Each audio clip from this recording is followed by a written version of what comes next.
eto na tayo guys sa ating salad. Greek salad. Greek salad.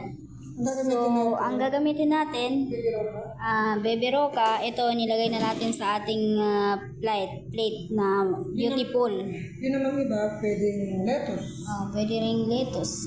Pwede. Ano yung Kung walang available? lettuce, dito na lang tayo sa baby roca. Kung walang baby roca, syempre, mahal ang baby roca. Diyan na tayo sa lettuce.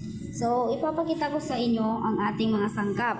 Ayan, Radish. ang ating small radish at ang ating white cheese, feta, at ang ating cherry tomato, ang ating cucumber, at ang ating zaytun or olive, lemon juice, at ang avocado natin. Don't forget Ang juice na. ang ating mint dry.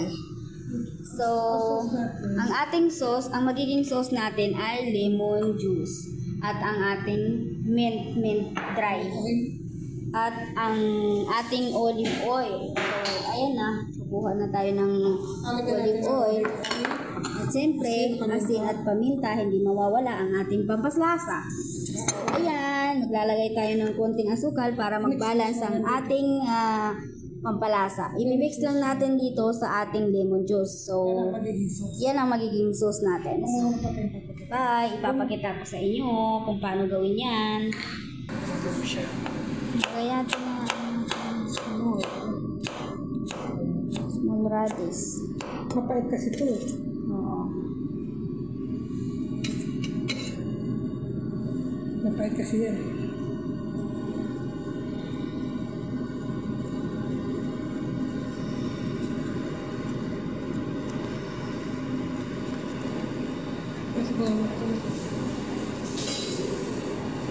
Hatiin mo na siya sa gitna. Huwag mo siya babalatin na para meron kong design. Hiwaya siya naman, please.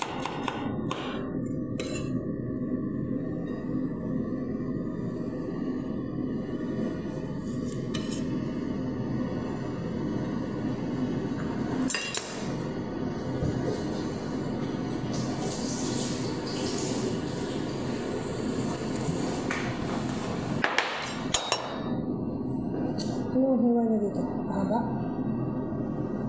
Hati. Ganun. Tawid? Oo.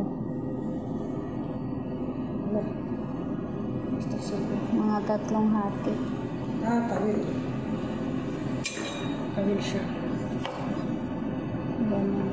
2 hati.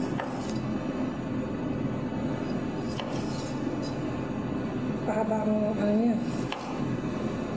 Ang design na gusto niya.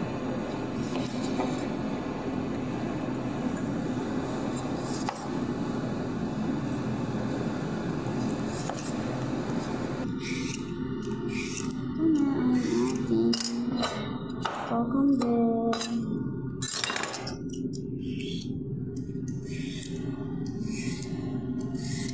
Nilagyan ko siya ng design. Dahil ano siya, Greek. Ang Greek kinaalisan dito. Ang loob.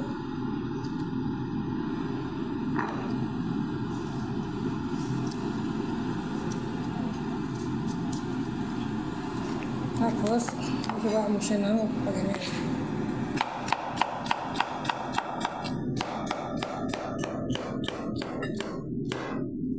Ganyan ang hiwa ng Greek.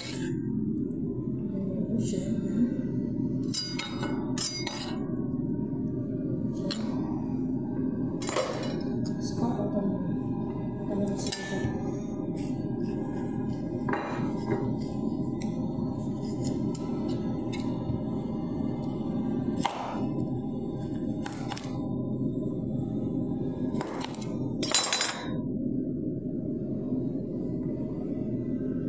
Sabi sa inyo doon, walang avocado.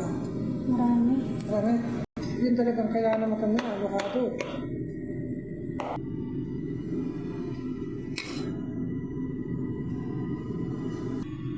So, ito na, ihalo na natin ang ating olive zaytun. At syempre, tatanggalin natin ang ating seeds sa loob. Boto. Pwede. Nanguya ang buto, masira ang ngipin. papagalitan tayo Magpagalitan tayo. ng ating mga Pulis.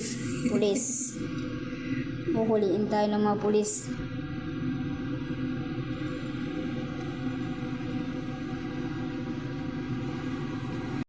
Ayan na po ang ating salad. Greek salad. So, ilalagay pa natin ang ating white cheese or feta sa itaas. At yan ang magiging design niya. Ang pasarap.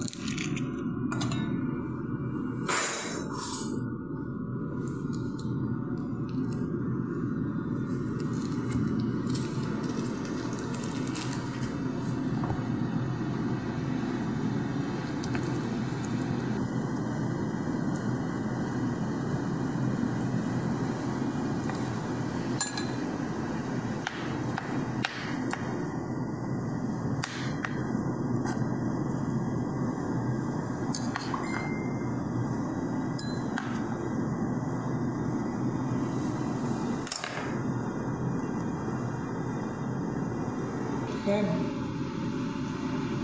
That's it. Dry mint. Dry mint ang sa taas. So, ayan. Gayang-gaya na ang nasa picture na pinasa ni Amo. Akin na isa-set aside dyan. Nalagay ko na siya sa rep. Mag-serve namin. So, ngayon, nagawa na tayo ng sauce. Ayan na ang ating sauce. Maglagay na tayo ng olive oil. At black pepper. Asin. Meron tayong asukal. Konting asukal. Pag-balance ng lasa. And then, yung ating At ang ating mint.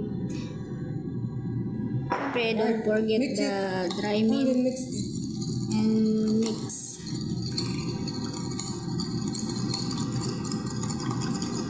So, yun lang. Tikman natin ang lasa. Kung masarap ba, balance na ba. Tcharam! Ayan na po ang ating